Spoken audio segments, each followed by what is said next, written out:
our guest. And our guest this evening is Hugh Taft-Morales, who is honored to serve the Baltimore Ethical Society and the Philadelphia Ethical Society. Hugh taught philosophy and history for 25 years in Washington, D.C., after which he transitioned into ethical culture leadership. In April of 2009, he graduated from the Humanist Institute and was certified as an ethical culture leader in 2010. He grew up secular, but now embraces ethical culture as a relational and inspirational humanist alternative to traditional religion. Through humility, empathy, and reason, he hopes to help create a more ethical world while deconstructing the many forms of oppression that frustrate that work. He lives in Tacoma Park, Maryland, with his wife, Maureen. They have three wonderful adult children, Sean, Maya, and Justin. Hugh's hobbies include yoga, playing guitar, singing, and watching way too much sports, and I need to know which sports these are, and I will pretend to know about sports ball. Y'all know I don't know about sports ball. Hugh, welcome to the show. Thank you for coming on. How are you this Thank, evening? I'm doing well. I'm doing well, Kara. Thanks. And thanks, Nikki, for being here with us. All sports, unfortunately. There are a few sports I'm embarrassed to say when my wife comes in and watches me watching poker, it's really pretty embarrassing. So unfortunately, I watch way too much sports, but Oh it's man, my it mind. really is all the sports. Okay. I love it. Well, do you play sports as well?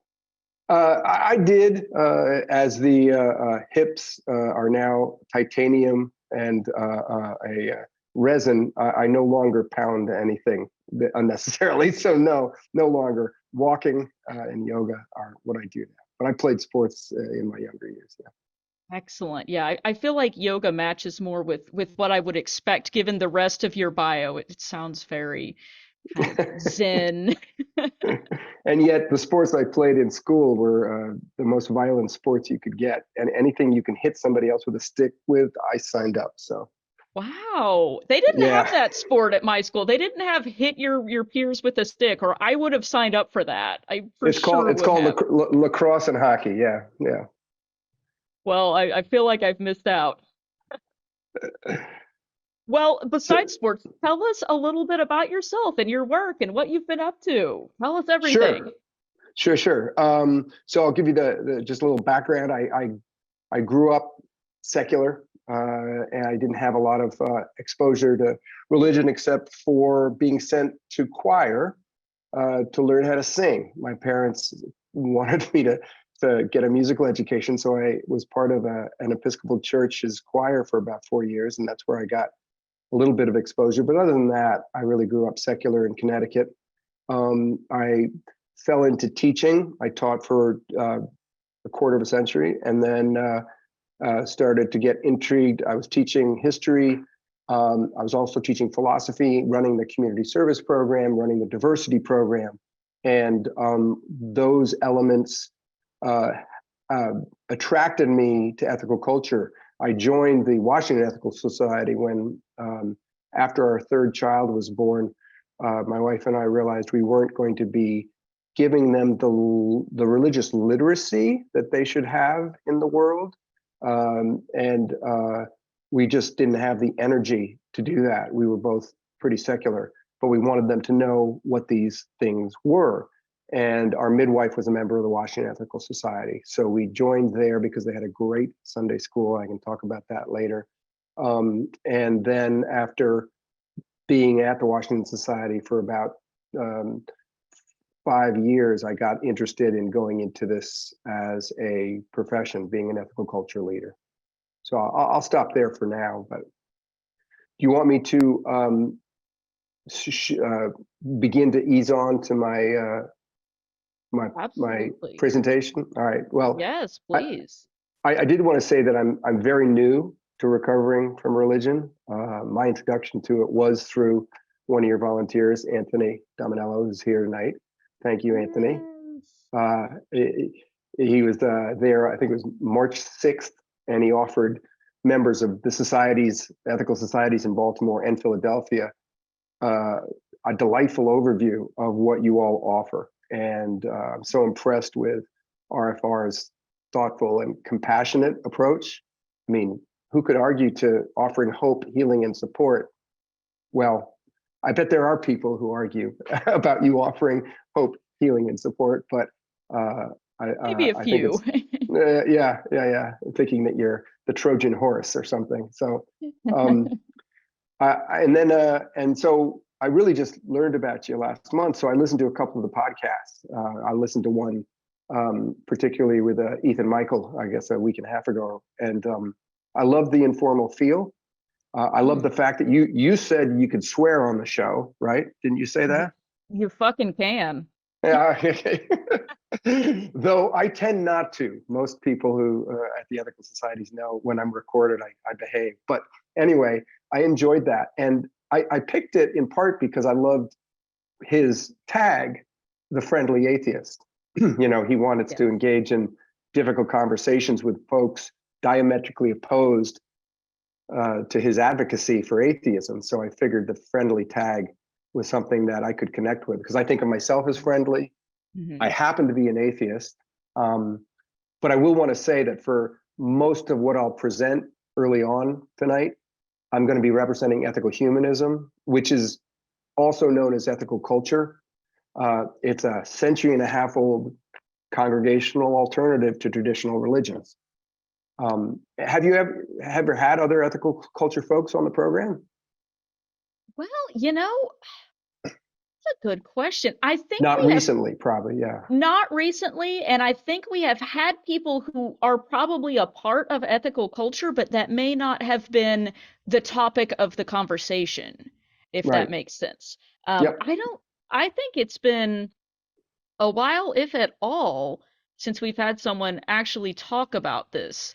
And I'm really excited about it because I think it's one of those things that's always kind of floating around in the background a lot of times when you're talking about people who are recovering from religion or people who are atheists. There's an obvious kind of sort of intersection there with ethical humanism. Mm-hmm. We sometimes reference it, but I don't think we've really talked directly about it very much, and that's probably something we should correct this Well, evening. it means I have fertile field. See, you haven't heard all I'm going to share tonight, so that's good. Yes, Um, I guess absolutely.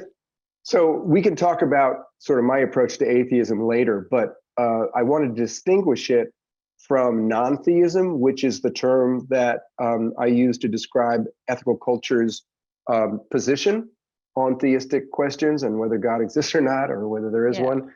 Um, uh, I mean, personally, I actually embrace non-theism more readily than atheism because I'm just so tired about the debates that come Hmm. up about whether God exists or not. And so, hopefully, after my presentation, we can talk a little bit more about my personal angle on the on atheism. But non-theism simply means taking a position where you don't make a statement on whether God exists or not. It's not something that we entertain at the Ethical Society, but we also don't promote atheism either. So we sort of put it to the side. And at root, the reason why we do that is because it's more important what you do in life, how you treat people, what your behavior is, than what your belief system is. That's at least where I come from and where a lot of people in ethical culture come from. Obviously, it can be a slippery slope if you have evil ideas and intentions, they can turn into behavior. But in most situations, I'd prefer to live in a world of people who treat each other well than people who think like I do about the world, as far as metaphysics and religion is concerned. So hopefully hopefully we'll get into more of that after I give a little bit more of a formal presentation. I do want to apologize to those of you who have heard this presentation before, but I'll try to keep it to about 20 minutes, although I don't promise that. If Kara wants to interrupt, I've given her carte blanche to do that and ask questions as they come up. So I'll try not to, but it's probably going to happen. that's fine. That's fine. So I'm going to share screen for those who are live. Brief introduction. So as I said, hopefully 20 minutes. We'll see whether that gets it. So I often start talking about ethical culture with a discussion that I had in my philosophy classes in high school, which is talking about Plato's cave. I believe that that metaphor is both an effect and a cause of an essential approach to the world that religious beliefs had and were reinforced by Greek thought and moved forward. And that is that reality is divided into two very different types of reality: the material world and something else. And in the metaphor, those people who think that the material world is the only world there is are compared to prisoners in a cave who are seeing shadows on the wall, and they think that that's the ultimate reality. And only when they're freed and get to the surface do they actually see the sun shining and realize that they were deceived, that the material world was not all there was. That dominant metaphysic, I think, has done a lot of damage in the world. And one of the reasons why is once you divide reality into two very different spheres, you can begin to place one on a pedestal and condemn the other. And so a lot of the religious systems that developed around this division of reality blamed the material world for all evil, sins of the flesh. And that really led to a lot of suffering and continues to today, where people are feeling embarrassed about their bodies, embarrassed about their physical and carnal desires, and so on and so forth. So that sort of background, I then leap into the Enlightenment and the Renaissance, and that's people like Copernicus there, and other thinkers who questioned the idea of dualism. Spinoza being one of my favorite characters, who got kicked out of not one but two major religions. Challenged the dualism of Plato's metaphysics in a lot of religions, emphasizing science and skepticism, and claiming that there is only one world. That was where Felix Adler landed, in the belief that there was only one world. And he was the guy that started ethical culture. He was born in 1851 in Germany and died in 1933. And was responsible for bringing ethical culture into existence. His philosophical influences are his rejection of materialism, and what he means by that is materialism, in particular, of the acquisitive form, the idea that material goods, wealth, are all that matters, and trying to get as much as you can before you die is the point of life. But he also rejected the idea that materialism explains everything. And I just gave a talk on intuition and leaps of faith, and I can talk about more what he meant by that, but I'm going to move on. Other people that influenced him were Emerson. Emerson was a mentor of his. He knew him, worked with him in Emerson's later life. In fact, Adler named his son Waldo in honor of Emerson's middle name.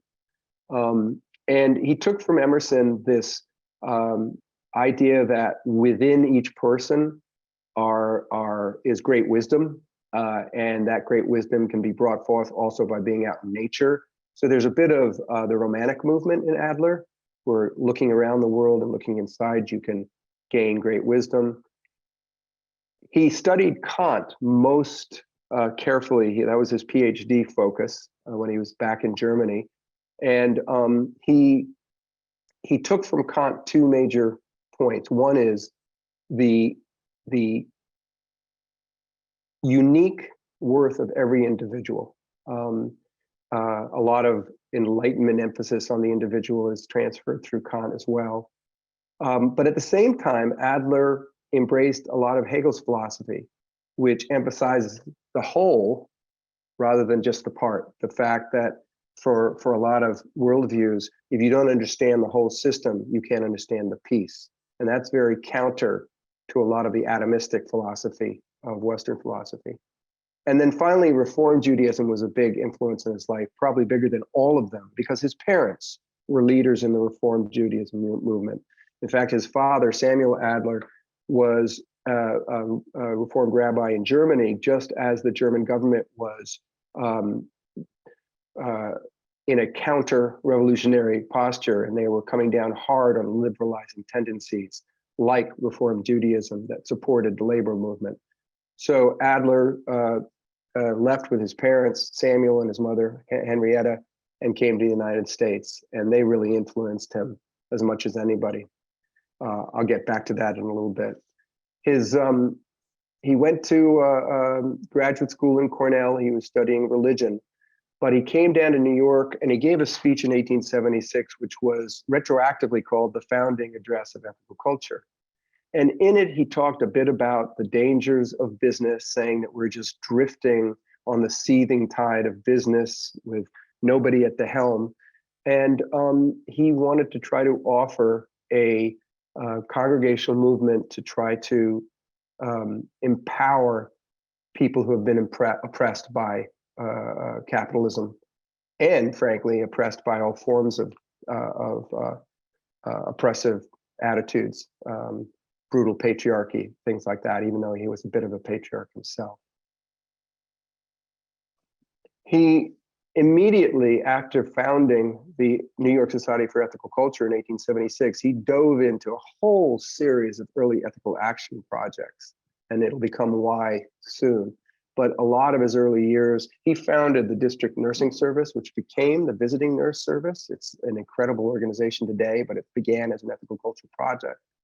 He started the first free kindergarten in America. He worked with a National Child Labor Committee, helped found the NAACP about 30 years after the beginning of ethical culture. And his emphasis there was it's most important to act. Now, a lot of times, a lot of people early on said, is this a new religion or not? And I loved his response. He said, the ethical movement is religious to those who are religiously minded, and it's simply ethical to those who are not religiously minded. And I love that as a practical guide, that there are people at both ethical societies who say ethical culture is a religion and it's mine.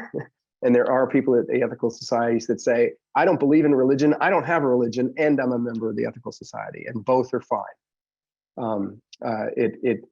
Sometimes the argument gets into, there's devils in the details, but basically, I think the important point is not what you call it, but how it changes your life. One of the things that Adler wanted to do in ethical culture is offer people some sort of way to deal with what he called spiritual pain. And one of the greatest spiritual pains is that there's so much suffering in the world. I love this quote. I probably share it as much as any quote. We stand, as it were, on the shore and see multitudes of our fellow beings struggling in the water, stretching forth their arms, sinking and drowning, and we are powerless to assist them. And I know that for me growing up, that was a child of sort of progressive parents on the East Coast. There was such a sense of that we're living in a broken world. Actually, Reform Judaism has the term tikkun olam, which means to heal a broken world, to bind up the wounds. That is a yearning that I think a lot of people have. And if you are able to both not pretend that there isn't this suffering, that there aren't people dying, and maintain a life that is flourishing and joyful, that's the sort of balance that I think Adler was trying to help people attain. To have your eyes open and your hearts open, but not let it crush you in a way. Wow, that's a really powerful quote. Yeah, yeah. And it's in every major philosophy, and I mean, the first noble truth in Buddhism is all this, life is suffering, right? Yeah. I'll share two frames that I say sort of are where I see ethical culture being fit into. And the first frame is the importance of ethics, that comes first. One of our bumper stickers is deed before creed. It's not that we don't have a creed. We don't have a real formal one. All a creed is, in my mind, is a set of beliefs that people come to agree upon. We don't have dogma. Nothing's passed down that you have to believe. We don't have a belief checklist that you have to check off when you come in. But we tend to agree in ethical culture that it's more important what you do than what you believe. The second frame is what I said earlier, non-theism, that we don't take a position on whether God exists or not. And again, in part, non-theism serves deed before creed. If you are if you care more about your creed, you can end up debating rather than acting. So deed before creed is supported by agreeing to just be non-theistic with our community and towards others, not taking positions and not worrying about that as much. People say, okay, those are your frames. John Lovejoy Elliott, who took over the ethical culture movement after Adler died, had a quote that I just love. He said, "I have known many good people who did not believe in God, but I have never known a human being who was good who did not believe in people." And so I think that's something that I sort of take away in my work regularly. Let me just stop there, Kara. Was there anything, because I put a lot on the table, I'm more than halfway through, but I have more to say about the remaining slides. Is there anything you wanted to ask me about what I put on the table now? And folks, feel free to put your questions in the chat right now if you have any of what I've offered so far. Yeah, I love that you actually addressed one of the questions that I was going to ask you about, but if you want to comment more on it, I think it would be interesting. You kind of addressed that.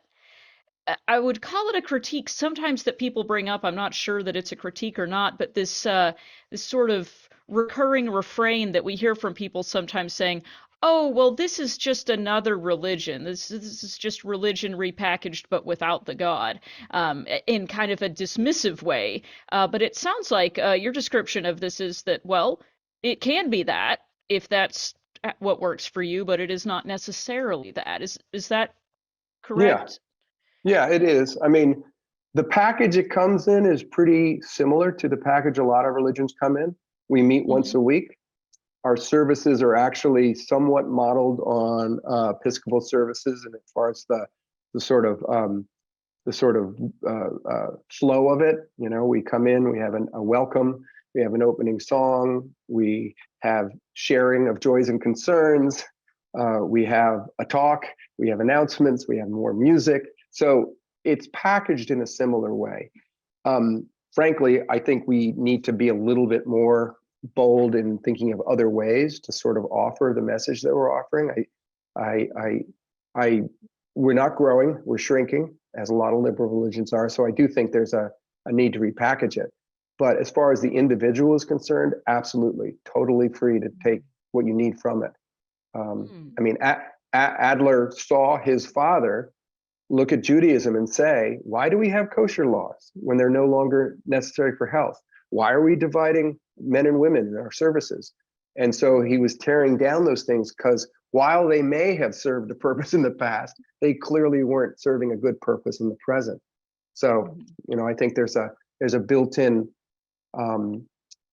commitment to, if not dedication to practicing, but a commitment to looking at things new and trying to change how you're doing, evolving. So. Oh, well, and that flexibility is probably something that sets it apart quite a bit from obviously the more dogmatic religious communities, certainly. Yeah, yeah. Although human nature, we get comfortable with our routines, so we still rub up against that. Absolutely. So All it, right, it can so accommodate both. Okay. I'll go on. There's three. When people say, "Well, what do you believe?" I get the frames, the non-theism, deed before creed, but what do you believe? And we don't have anything passed down in a holy book. We don't have tablets with 10 commandments on them. What we have are conversations that have pretty consistently over the years come up with three values that are shared in ethical culture. And I really want to emphasize that these values are where we get to in our conversations, not what's handed down. And the first one is that we attribute inherent worth to every person. Now,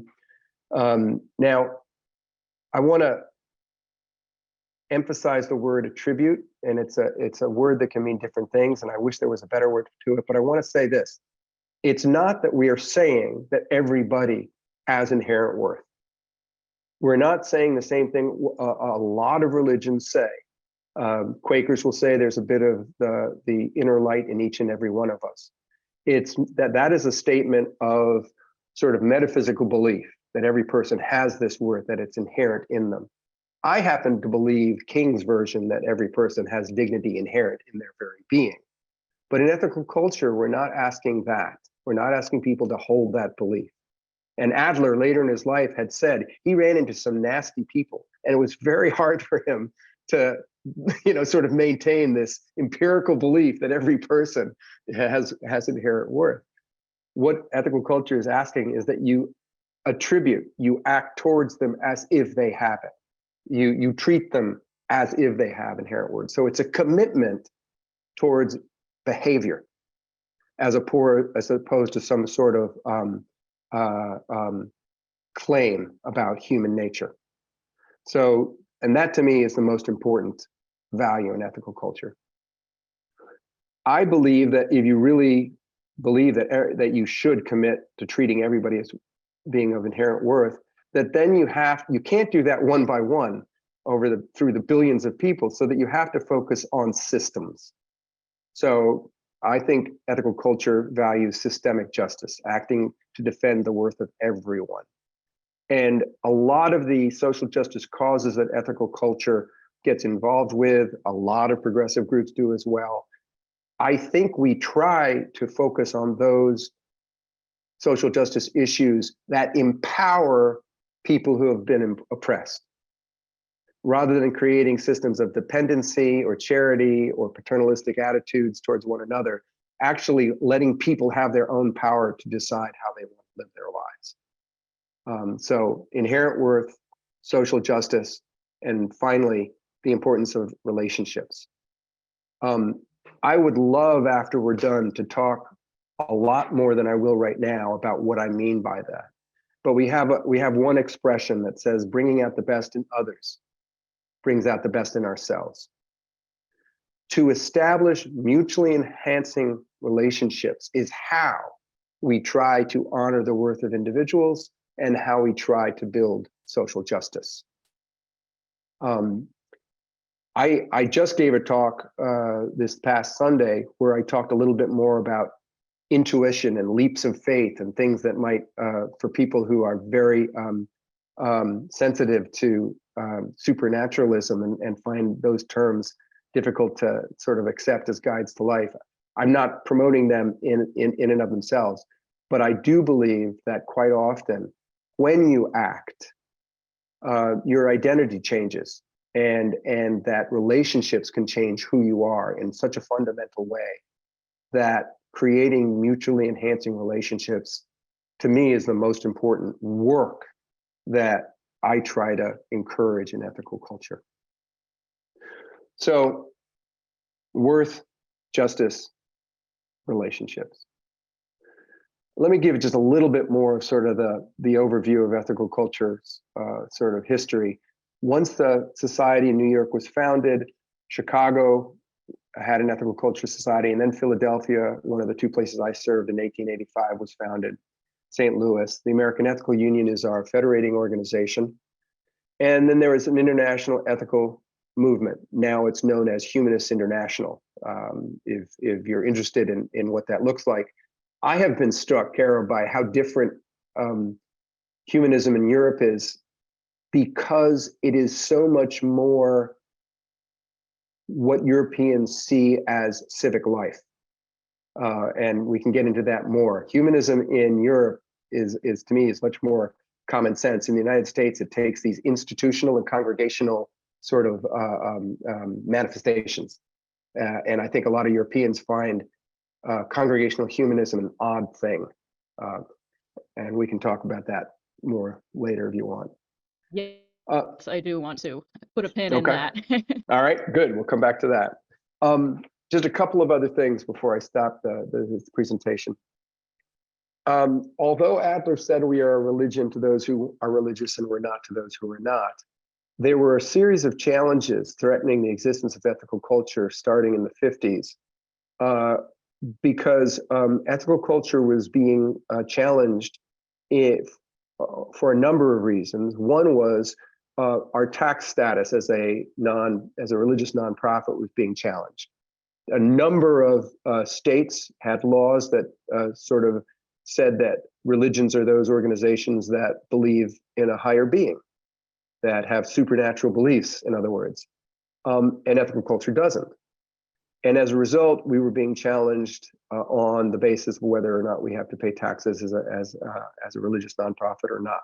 We wanted to be counted. We wanted to have the same privileges as other religions.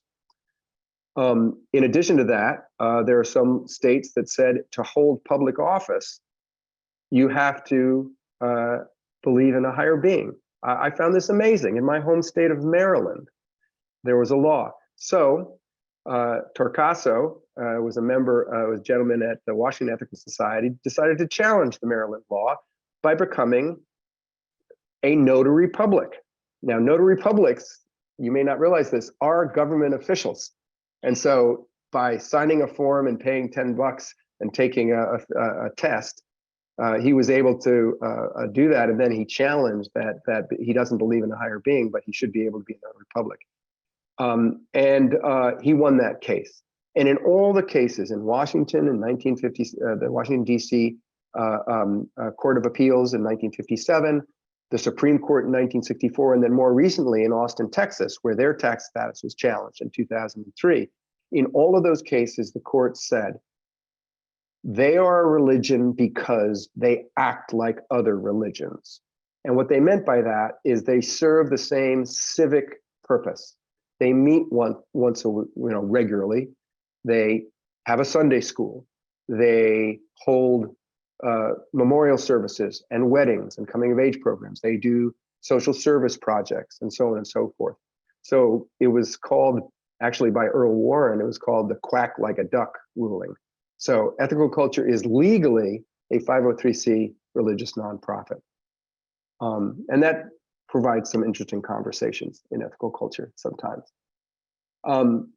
But one of the things that I think is important for me is that a lot of people that come into ethical culture have already been harmed by traditional theistic, quite often traditional theistic religions, just abusive examples of that. I do not equate theism with abuse. I just want to make that clear. But a lot of religions that are theistic use fear of God to manipulate and harm, and use the hierarchy that's built into some theistic hierarchies to harm other people. So when people come to ethical culture, I want to make sure that they realize that there are all these other humanist and free thought groups out there. So I will quite often, say, well, what are you looking for? And if they're looking to have a group that's going to advocate for atheism, I would say try, one of my favorites is the Free Thought Society. Margaret Downey's a good friend of mine. They advocate for that, as well as the AHA, American Humanist Association. They do some advocacy. Do you want to study humanism? Try the Institute for Humanist Studies. Do you want a more traditional religious, framework? Then try Unitarian Universalism, or the Society for Humanistic Judaism. We have a very lively chapter here in DC. So, because what's important to me is that people join whatever organization reflects their belief system, helps them have joyful, meaningful lives.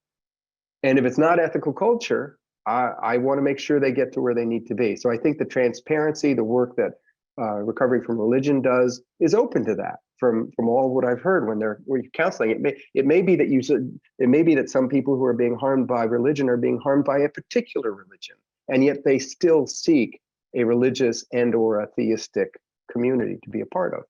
And that to me is bottom line, is making sure that people, if there's anything that humanism should do, and that is that it should treat human beings well and kindly. So we emphasize that. Mm-hmm. You're absolutely right. I think one of the things we hear over and over again from people is the extent to which their religious community was, well, a community for them, and how that's something that they crave and they may be missing if they leave a religious faith. So this sounds like right. It sounds like you've kind of put your finger on something that is going to be quite meaningful to a lot of people. It's basic respect, isn't it? Right. Mm-hmm. So basic respect, I feel like that's like common sense. It's right. It's maybe not so common to everybody. It doesn't mean the same thing that you think it does to everyone. Right. So I'll just end with saying that we work with a lot of free thoughts and humanist groups, and we also work with a lot of religious groups. In Philadelphia, for example, we're a member of a group that's an interfaith group, and so I sort of show up as a humanist minister in those spaces. And one of the things that I have found is that I find myself walking away with a lot greater sense of faith in human nature because I'm hanging around with these, granted, mostly theistic ministers and priests, but they're all deeply committed to relieving the suffering around us. And as I sort of said before, I'd rather live in a world where people are believing in the supernatural but are kind to each other than a world where people don't believe in the supernatural and are cruel to each other. Thank goodness that's not the choice, but that's one of the things that I try to tell people who feel that we need to stay as far away from traditional faith religions as we can. I said, I want people to look carefully at what they're doing to relieve suffering. And in the long run, my eldest child is firmly against all religions. And he says that they believe that they are doing greater harm than good in the world. And I have empirical debates with him about that, but Ooh, that we can might be get, an interesting conversation for later too. yeah, yeah. Uh, and I guess I'll just, the last thing I'll say is that one of the things that I think we have to all come to grips with is that the religious landscape is changing. The nuns, people who mark none on their demographic records for having no religious affiliation, is the fastest growing part of the religious pie in the United States. And one of the things that the Pell report showed was that it wasn't the Pew report, excuse me. It wasn't that they were rejecting non-rational worldviews or spirituality, like that term, I'm spiritual but not religious. What was mainly being rejected was the tribalism of so many religious denominations. And when I say tribalism, to me, tribalism depends on we are we and you are not. The emphasis on exclusion is, to me, what makes tribalism what it is and why it can be so dangerous. And I think that's a good thing. So a lot of people look at the rise of the nuns and worry, well, why aren't they going to these liberal religions? And I'm thinking, well, maybe they're trying to rethink what it is to be a human being, and there are ways you can live a life that's meaningful and in community, but is not connected to a religious tradition. So I don't have a problem with that.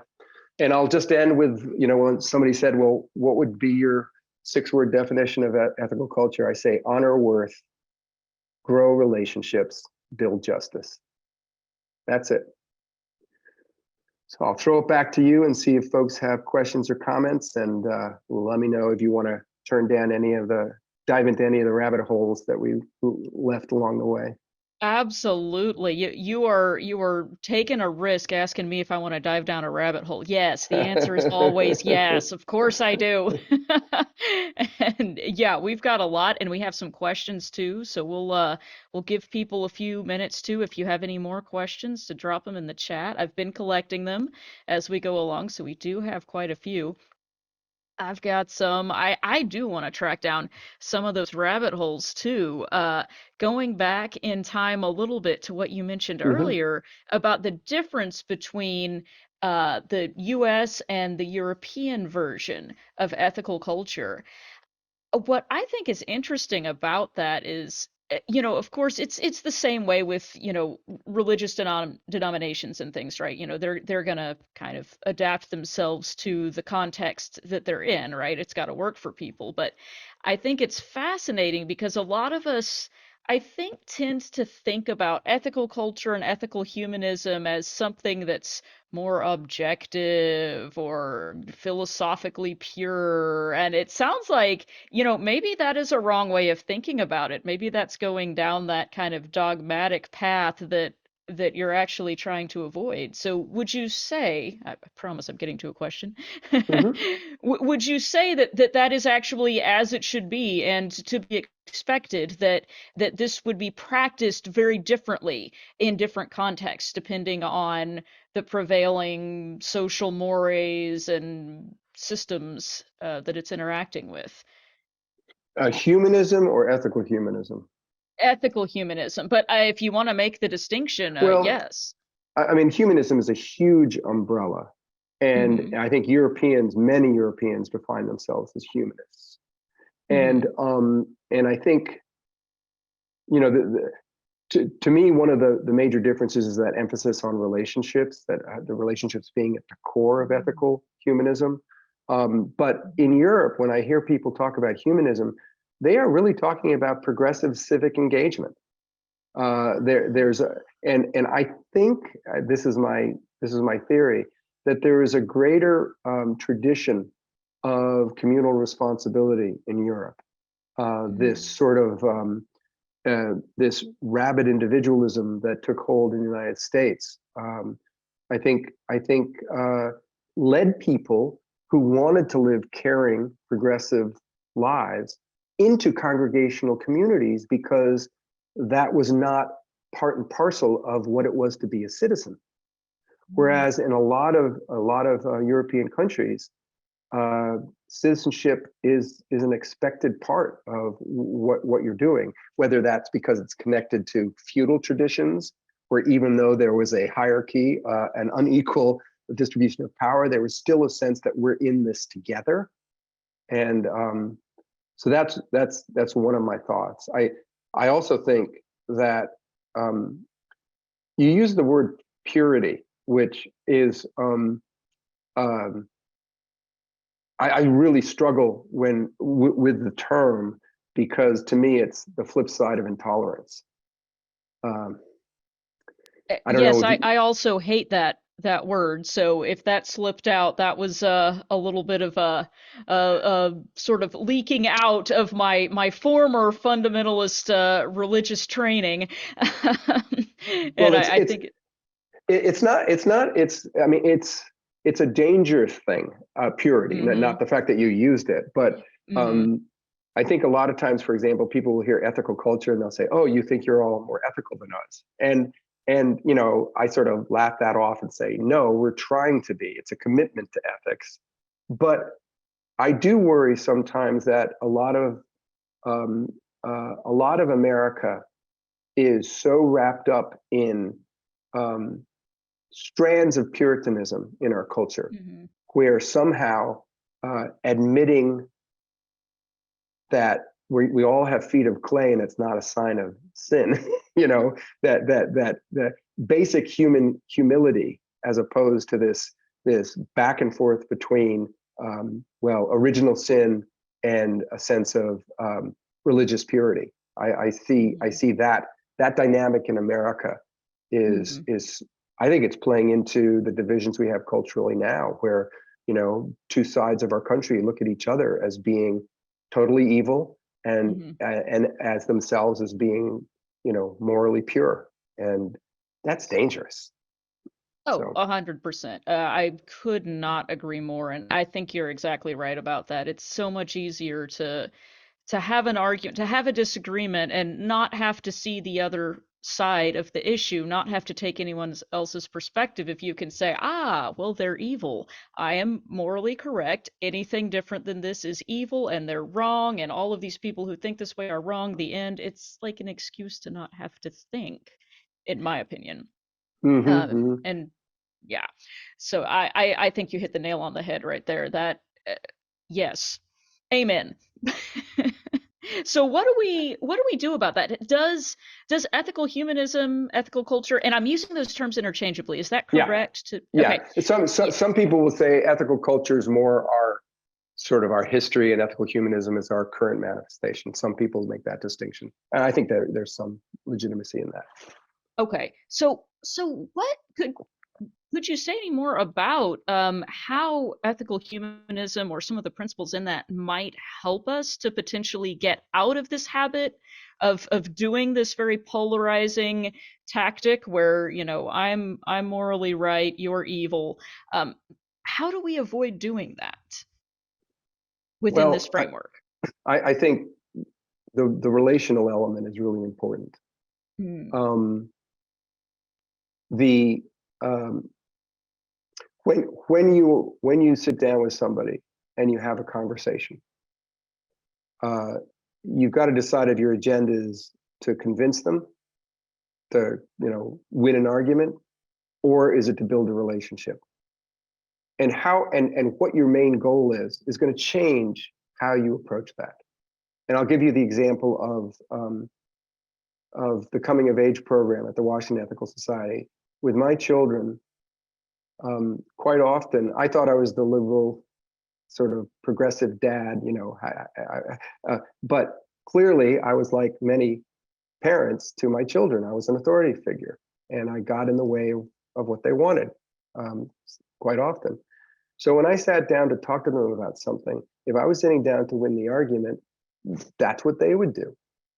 If I was sitting down to try to build the relationship, rather than trying to make my point, I want to lean in with curiosity and find out, what are they thinking? What do they want? What are they worried about? So for me, if I mean, wouldn't it be refreshing to see a presidential debate where the candidates asked each other questions and listened and followed yes. up out of, so that would just be one example of how I think ethical culture might be applied to avoid that the black and white and dogmatic thinking that we have. Mm, Relationships change who you are. yeah. Um, uh, yeah, Yeah, I love that answer. It's just, put people ahead of winning arguments. That would be I great. Let's start there. I see so many good questions in the chat. You want to pull some of Yes. those out? Yes, I will do that now. We'll go ahead and move to the questions, and then we'll come back after we do that. I definitely want to share some of the resources and further reads that you found as well. But yeah, we have a whole bunch here. Let's see. We can start at the beginning. I think we'll have time to get through most of them. So we'll just we'll take them in the order we got them. The first question that we got was one that I am not sure about, and I hope you will be able to answer it because I do not know the context here. The question was, it's a philosophical, scholarly, academic question. Did Adler contend with Buchanan at the Virginia School of Political Economy? I have no idea. I assume Buchanan was a contemporary of Adler's. That Um, is what I am assuming as well from the context. But if you want to give us a little more, asker of that question, we will definitely go with it. So we'll put a pin in that one because I'm not familiar with the background there either. Although political economy is not my strong suit by any stretch of the imagination. Okay, they said regarding unions and education oppression. Okay, this was when you were talking about that towards the beginning of the talk. yeah, I'm sorry, I don't know that. I don't know the Buchanan and the Virginia School of Political Economy. Okay. Sorry Yeah. about that. No, yeah, Interesting there are a couple question of though. these questions that are over my head. I'll admit that. Oh yeah, no worries. Yeah, that's what I love about this group. We have a lot of very interesting folks that come to these talks and ask questions from all different angles, and I love that. It kind of gives us a fuller picture when we start discussing it from all these different directions. So thank you for the questions. Yeah, we'll just do the best we can. There's definitely time to talk more about it in the hangout too if we want to have a longer conversation about it. I see So, this question a little further down from that. Somebody asked, could the religions be the ones seeing shadows in Plato caves and secular seeing reality?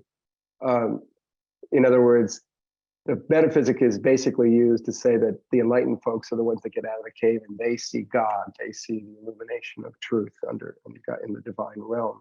mhm, Yes, it could be switched around. It could be. I though worry that dualism exists at all. Um, mm, that if if I personally don't believe in a divine realm, and I'm not going to, I'm not sure, I'm not absolutely sure, so maybe I'm agnostic, but it certainly isn't worth the limited time I have in my life to try to find out more about that. So I live in a secular world in my head. I mean, this is my reality, and certainly I think there are some folks that are within religions that are supernatural who are doing harm, and I would say that they are the ones that I'm most concerned about, not people who are in supernatural religions who may be in a cave of their own but are perfectly happy, flourishing people and are kind to each other. So Hmm. that's a yeah. Yeah. And I think that's a really important distinction. And I'm glad you brought that up because, given that this space is called recovering from religion, a lot of times we're dealing with the first piece of it, the harm that's been done and the harm that people have experienced, which is very real. But, I hate for it to come off like that's the only thing that we ever talk about because, to your point, that's not necessarily the whole picture. It's one piece Right, of it, but right. yeah. Yeah, so that is a good distinction. I'm glad you did bring that up. Okay, And so oh, go ahead. I see another question. Does Humanist International ever get involved in politics, such as maybe running a campaign for abortion or having people doing things in the Black Lives Matter movement and other political things? Yes, Hmm. yes, and yes. And so does the American Ethical Union, and so do ethical societies. What we don't do is support individual candidates or political parties, but we definitely take a progressive stance. I mean, Adler was involved in politics all the time, but at when he was alive, there wasn't the sort of emphasis on being a 503 nonprofit, meaning you cannot support a political party or candidate. So I think he did, but our focus now is we take progressive positions.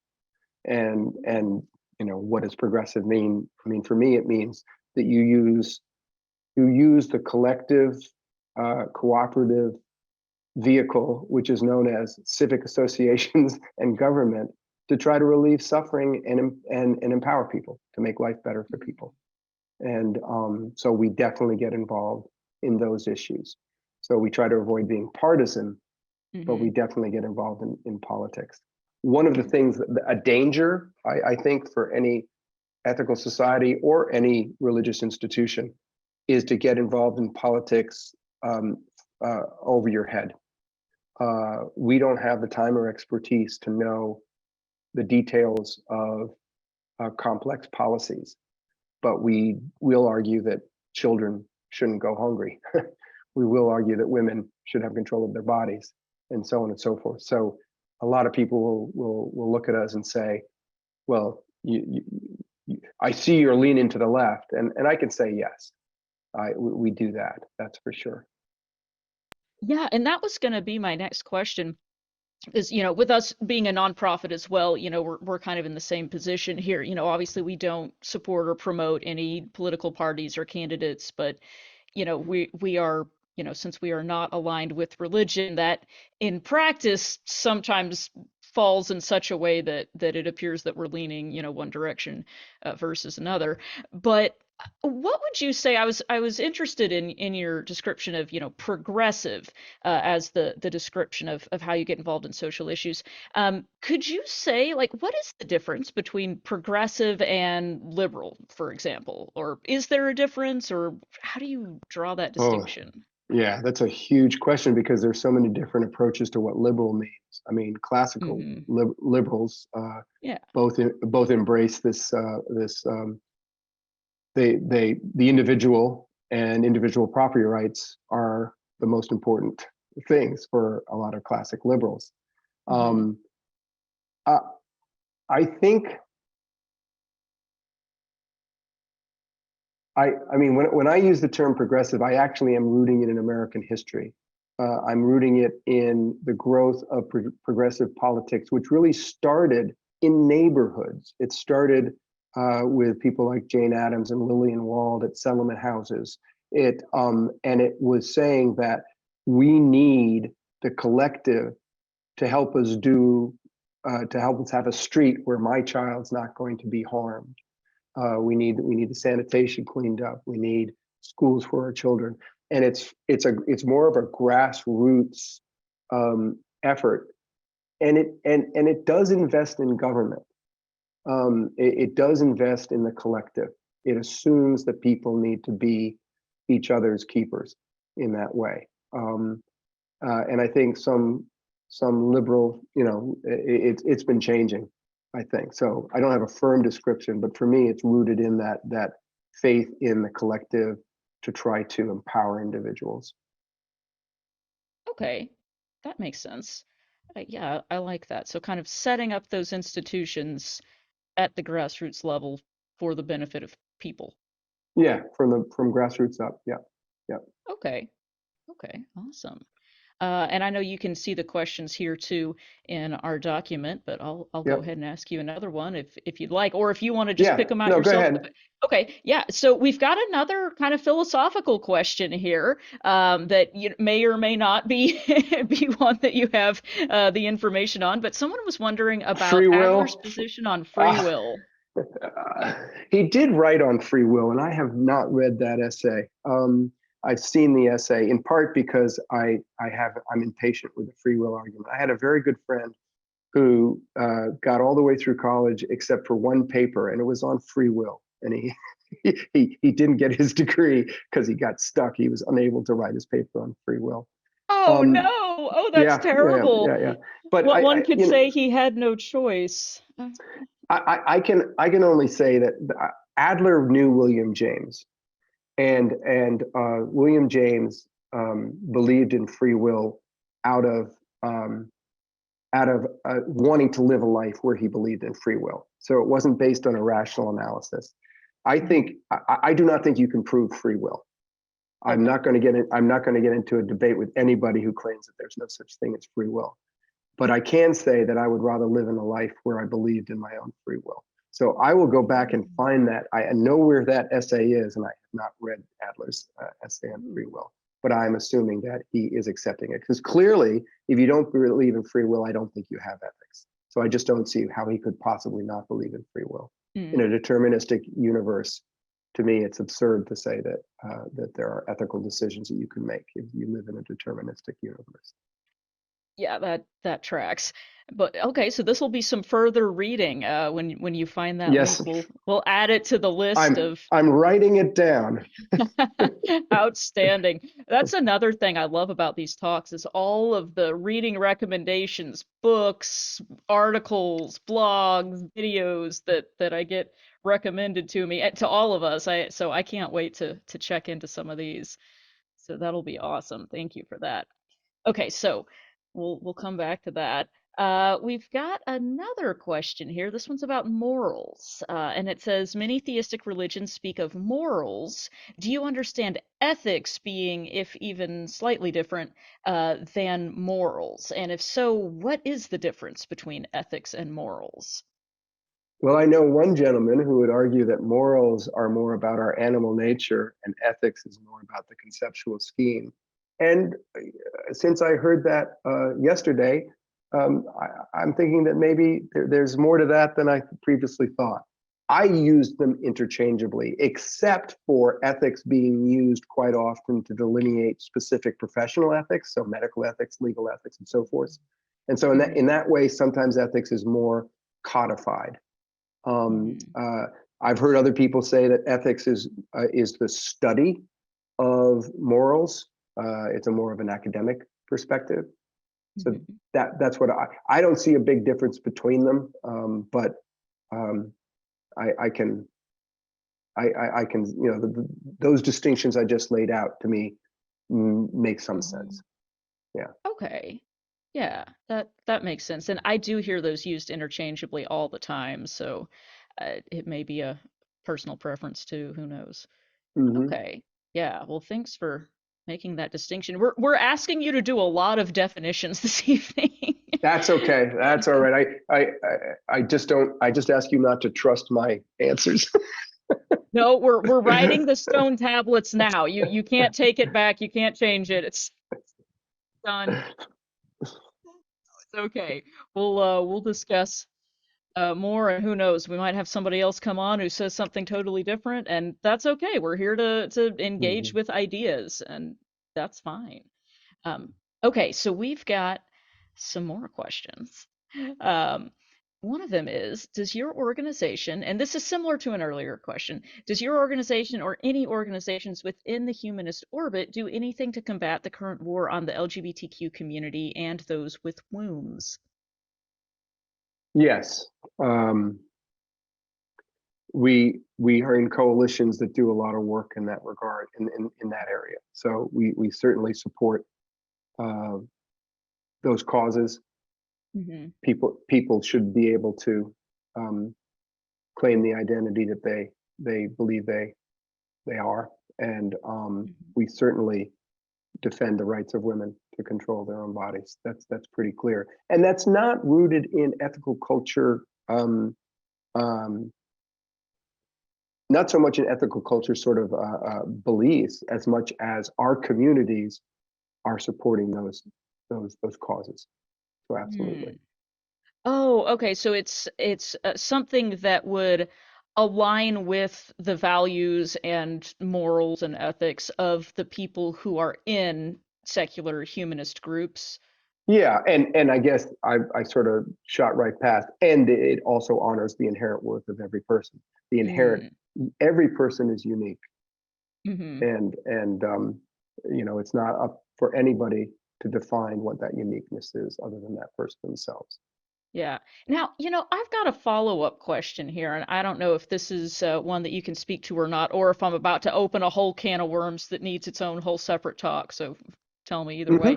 Hmm. I have heard people make the statement before, something along the lines of, I've heard this said like both ways. Some people have said something like, well, I'm not a humanist, I'm a feminist because I feel like this, is a better framework for honoring people and achieving equality. And then I've also heard people say the exact opposite, where they say something to the effect of, I don't like the idea of feminism, I identify instead or, align myself with humanism.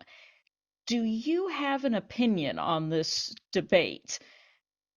Or is this a meaningful distinction in your mind? I mean, the term humanism is not something I want to sort of put on a pedestal either. Hmm. And if it's not, it's not for me to make any determination as to what other people call themselves, but I can certainly see there are some of humanism is criticized, for example, for being speciesist. That Hmm. well, are you talking about human beings are better than other animals? I don't believe that, but there are people that say they don't want to use the term humanism anymore.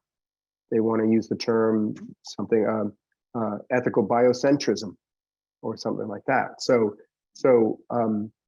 I am comfortable with the term humanism, and to me, I assume my humanism carries with it a feminism and an anti-oppressive stance. And I would find it hard to understand how somebody who held the values that I see in humanism not being a feminist and not Hmm. caring about the suffering of non-human animals. Hmm. Um, but those are conversations, right? Yeah.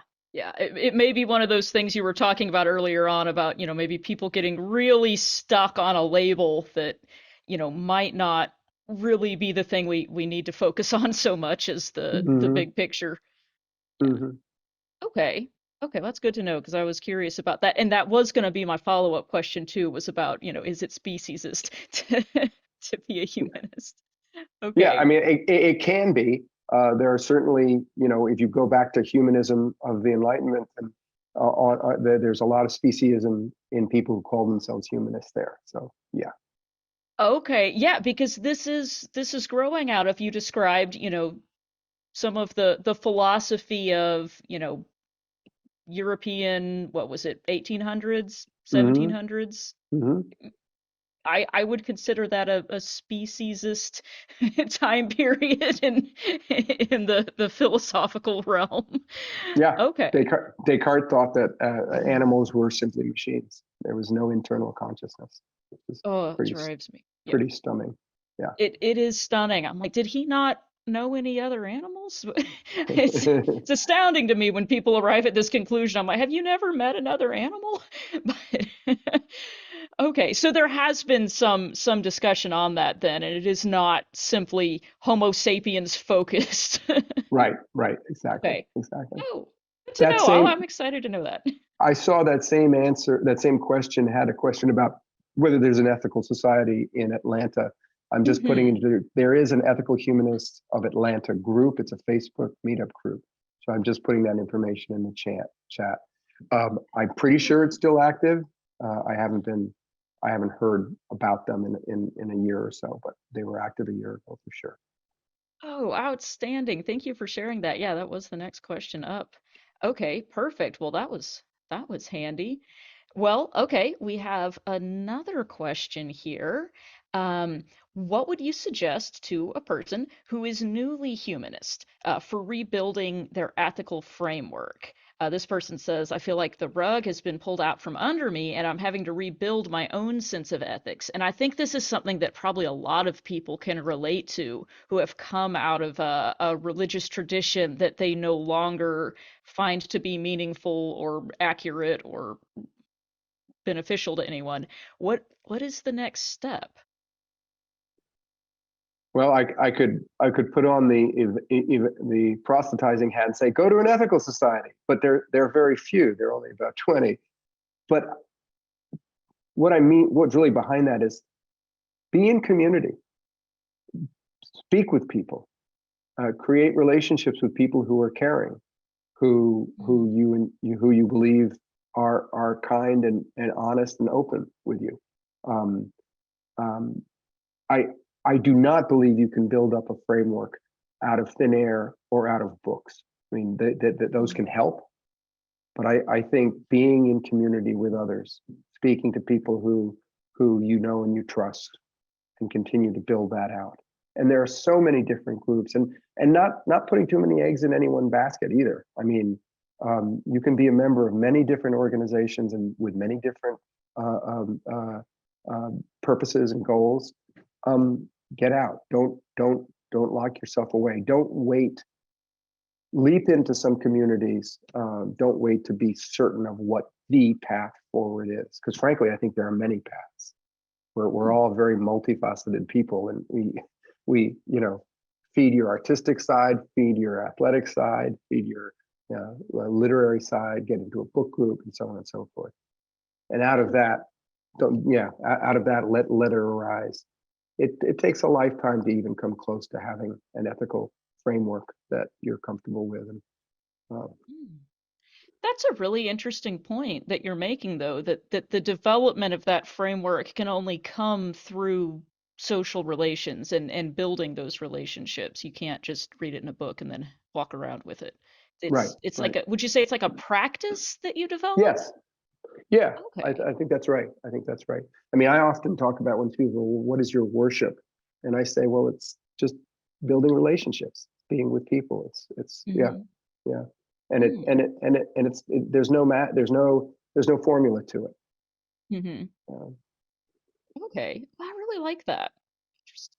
Okay. Well, we've got a couple of more questions. The next one is, do you think that too many conversations and arguments are based on seeing people as buzzwords or as types rather than as human beings? yes. And Lab, and how do we get past that? yeah, yeah. Um, Leaning into those labels with curiosity. Hmm. So asking people what they mean when they say, I'm a Republican. If you sit down with somebody and they say that, what does that mean to you? Um, but it won't work unless it's sincere, unless you are curious. Um, there is, I mean, I sort of carry with me uh, a basic Buddhist assumption, and that is that bad behavior comes from suffering. Hmm. So, when I meet with people who I feel are acting out or being cruel or disrespectful, um, I want to try to find out why. where's that coming from? And also, I mean, alternatively, don't focus on where you disagree. Ask them about what's important to them. Is it their children? You know, do they have a hobby? So yeah, I think the labels are very useful for social media, and I probably use them more than I should for shorthand. So lean into the relationship, lean into curiosity, try to figure people out by listening, opening yourself up. A lot of it's being vulnerable. Being willing to hear things that are uncomfortable for yourself. I'm not saying passively roll over, because there's too much harm in the world. I think you have to stand up when the beliefs the person is saying is harming other people. And that's a fine line, you know. Tolerance can only go so far if there's harm being caused. So. Yeah.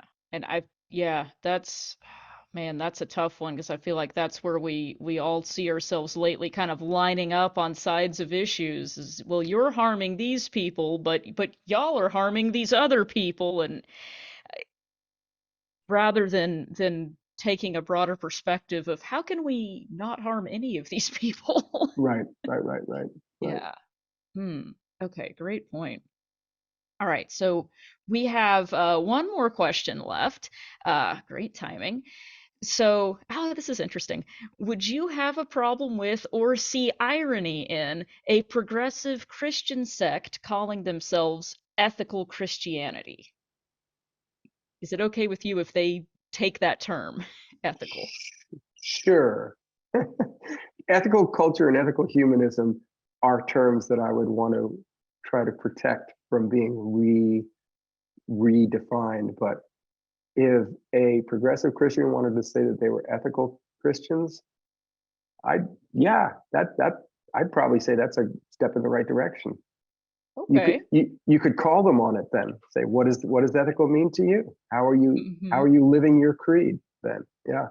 I mean, there are some folks in ethical culture that actually out of New York, which is where ethical culture really has its greatest concentration of folks, who used to say, I've heard them say, ethicals to define who we are.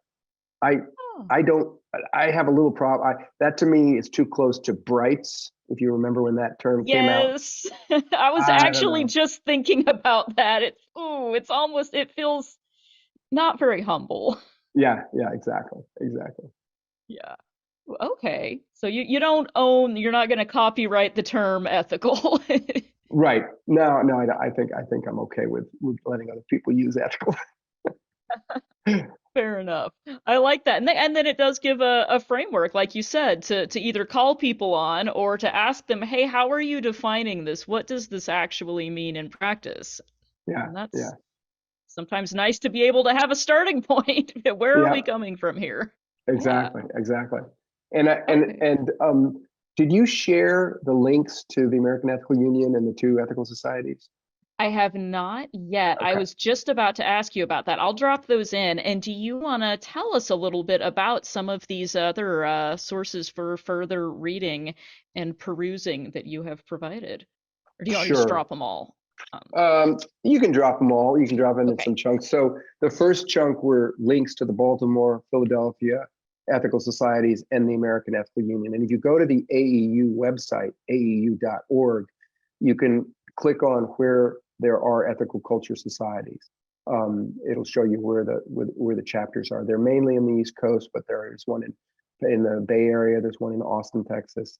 But there are not a lot of us. So I think, if you're interested, you can contact the AU if you want to start a circle in your neighborhood. That's something you could do. There were some readings in there. The easiest reading is Ed Erickson's The Humanist Way, which sort of gives the little sort of overview of our history and our culture and some of the influences. The founder's writing is a bit esoteric, but he wrote a book called An Ethical Philosophy of Life. And if you like philosophy, Adler is not known. He's got no relation to Mortimer Adler or Alfred Adler, the psychologists and social psychologists. and he's not known as a philosopher as much as an activist, and an ethical philosophy of life. I find it intriguing, but it's pretty dense. So only if you Mhm. like that stuff. I Mhm. love Martha Gallahue's essay, Treating Each Other Well. It's very down to earth. And those other readings, Spelling God with two O's by Arthur Dobrin, is very accessible and has some of the sort of elements of ethical culture. Um, what is ethical humanism is also on the AEU website. That's pretty concise. So Mm. those are places you can go. And you can also email me. I'll put my email into the chat. It's HughTM, it's 6 letters at gmail.com. So feel free to email me if you would like to get any more information or if you want to continue the conversation. Um, Ooh, excellent. Yeah, that is great. I bet we are going to have some people who do want to continue that conversation. This has been wonderful. Thank you so much for sharing all of this with us. And I like we said at the beginning, I don't think we've talked about this very much, and we should be. So, thank you for doing that and sharing all of these links and resources. As always, my book list of books that I need to read somehow just keeps growing faster than my ability to read them. I can't ever seem to catch up. yep, yep. But I'm definitely adding some of these to the list, so I cannot wait to dig into some of those. Thank you for sharing all of that, and you've even recommended some more organizations for us to check out. So that is outstanding. Now, before we wrap up and then move into our social hangout time, is there anything else that you want to mention or share with us or close on? I guess I would say that um, a lot of people quote uh, Bowling Alone. It's been out about 25 years. And it's bemoaning the fact that there's not that community and group activity is in the decline in the United States. And I do worry about that. I also worry about the fact that we don't have a lot of ritual in our culture, and what ritual we have is driven by capitalism, consumerism. So, my pitch for ethical culture is ethical societies are trying to offer both that group connection and ritual. And I'm not a big ritual person, but I'm going to a memorial service on Saturday. That's ritual. Weddings are rituals, coming of ages are rituals, baby naming ceremonies are rituals, and those rituals help bring people together to commit to each other, to support each other. So that to me is the most important part of ethical culture, is a commitment amongst people to be with each other through life. And I think we need more of that. So whether it's in ethical culture or other forms of religion, or whether it's in humanist groups and organizations, if these organizations can be more communities and less institutions, I think we'll be better off. Excellent. Thank you. Yeah, that is a great comment to close on. We do have another question that just dropped into the chat, but if you want, we can save that for the hangout You unless you can you. tr- you can throw that at me, and then Okay. I'll go get a drink and come back for a little social time. Outstanding. Okay, because I want to come back to that one too. So stick around for the hangout. Okay. Then on that note, I will go ahead and wrap us up for the evening. This has been, again, wonderful. Thank you so much, Hugh, for joining us and giving us an inside view into all of this and expanding our reading lists. They're ever growing. And I want to share the poll results real quick from earlier. We can take a look at those. Let me pull that out here. We can see how people answered. One second. Okay, I am going to share the results and I'll read them aloud for anybody who's listening. So, we had our questions again, which were: are you familiar with ethical humanism and what is the main impact of religion in your life? So, for the first one, are you familiar with ethical humanism? 32% of people said yes, 28% said no, and 40% have heard of it, but were not really sure what it was. So, I think that tells us that this was definitely a talk that was needed. And hopefully now people will be able to answer yes to that question. Does that match with what you would have expected, Hugh, as far as how familiar See, people usually are?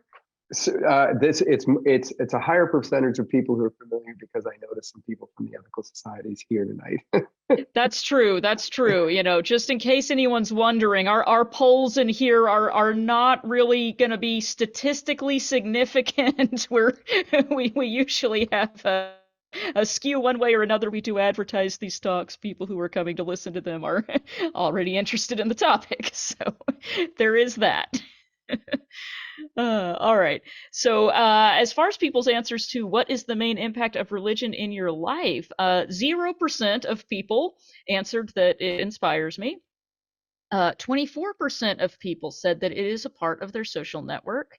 And the largest number of people, 64%, said it has harmed me, which again makes sense given that the context we're all here for. 4% said I'm not interested or it bores me, and 8% have never been religious.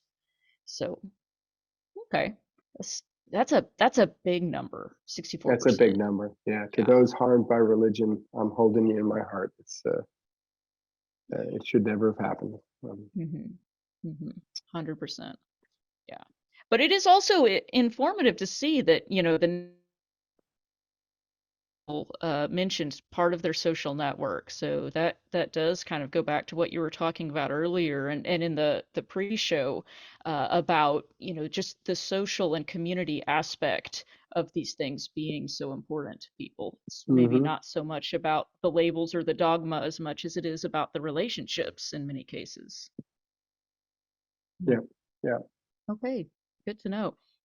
And in case anyone was curious, we do still have the question about the ideal temperature for your swimming pool on here. So we'll go ahead and review that one.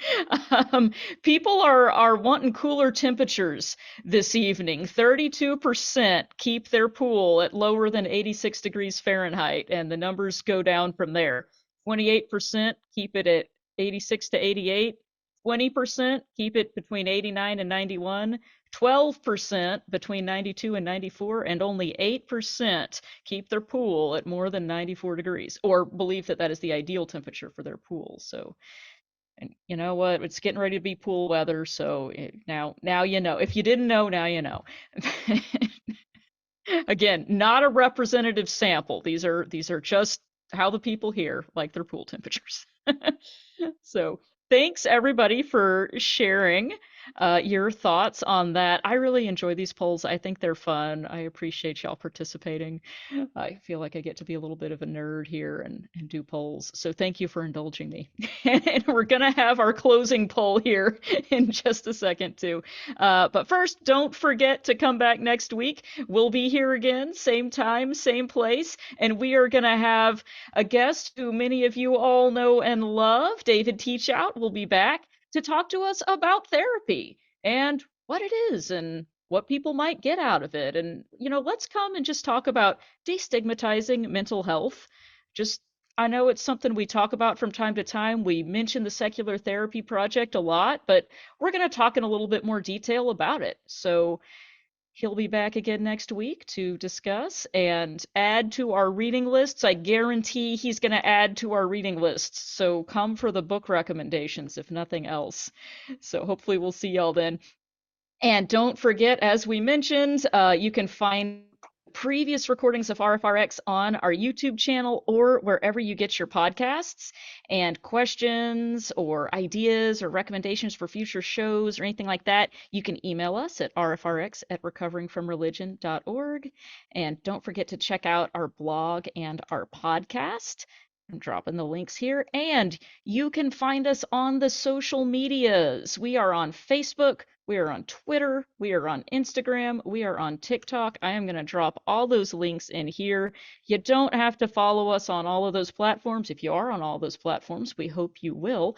But it is not a requirement. We understand that for some people, you may not want to be openly, having people notice that you're engaging with non-religious content or atheist content. That's okay too. We understand that. But if you do feel comfortable following, liking, sharing, all of that kind of stuff, it really does help us get get out there a little bit more. It helps other people find us who maybe don't know about the services that we offer. So feel free to share and use any of those links that you would like. We would appreciate it. Okay, and now it's time for our final poll. Let me go ahead and pull that up. And this lets us know how we're doing, what you liked, what's working, and all that good stuff. So, and again, it is anonymous. We won't know if you give us a low score. Well, we won't know who said it. So feel free to answer honestly. It helps us out. And I will read the questions aloud. I don't do as good a job at it as Helen does, but we'll do our best. We are not 20% cooler this evening without Helen, but maybe we're like 5% cooler or something. We're gonna try. But the statements are, this program was relevant to me. The answer choices are on a scale from 1 to 5, with 1 being not at all relevant. I don't even know why I am still here. You're probably not still here if this was a 1. All the way through 5, which is very relevant.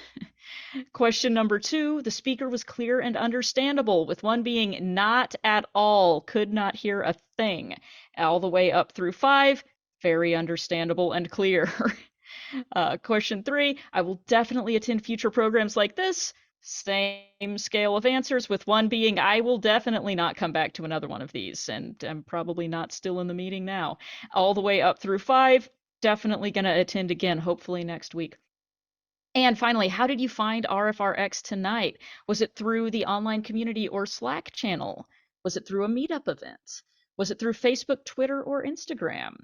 Was it through Discord or other? And I meant to add another option. I think when people are selecting other, we found out the other night that a lot of people just already have the link from a previous episode or they get it from our website. So if it's one of those, select other, but I'm going to add that so that we can have that stated explicitly. All right, and I will leave that up for just a few minutes. And thank you so much for everyone who participated in that. We are going to now wrap up. We do not have closing thoughts from Gail or Daryl this evening, as they are otherwise occupied. As I mentioned, we are coming off of a holiday weekend, so it's a bit of a skeleton crew. But I do want to just mention an announcement. We've been mentioning it the last couple of weeks. First of all, fundraiser. Don't forget, it helps us out a lot. Second of all, speaking of humanism, we have been mentioning another speaker who's coming up on April 15th. Professor Phil Zuckerman is going to be speaking on solving world problems through secular humanism at the Jefferson Humanists and Secular Hub, chapters of the American Humanist Association. And that is at the Jefferson Unitarian Church in Golden, Colorado at 7 p.m. on April 15th, a reception immediately following, and I will drop the link in the chat. If you happen to be in that area, feel free to check it out. It's a little topical plug right before that one happens. Is that an organization that you're associated with, Hugh? Not associated, but I do know it. I've heard Phil Zuckerman speak. He's great. Oh, outstanding. Okay, great. Well, feel free to check that out. And as I mentioned earlier, feel free to like, subscribe, donate. As Gail and Daryl always mention at this point in the evening, this is a nonprofit. We are completely run by volunteers and donations. So anything you can do to help support us is greatly appreciated, whether that's volunteering your time, donating money, sharing online, getting the word out, whatever it is that you can do to help. We definitely appreciate it. We need you. We appreciate you. And, the goal here is, again, to help other people and to create a place where people can have a sense of community. So we hope that we're able to do that and that more people can find us. So if you feel so moved, please feel free to do what you can to help us out with that. And if you don't, that's okay too. You're welcome to just come and use the services and come back next week and see another talk. So we are always glad to have you.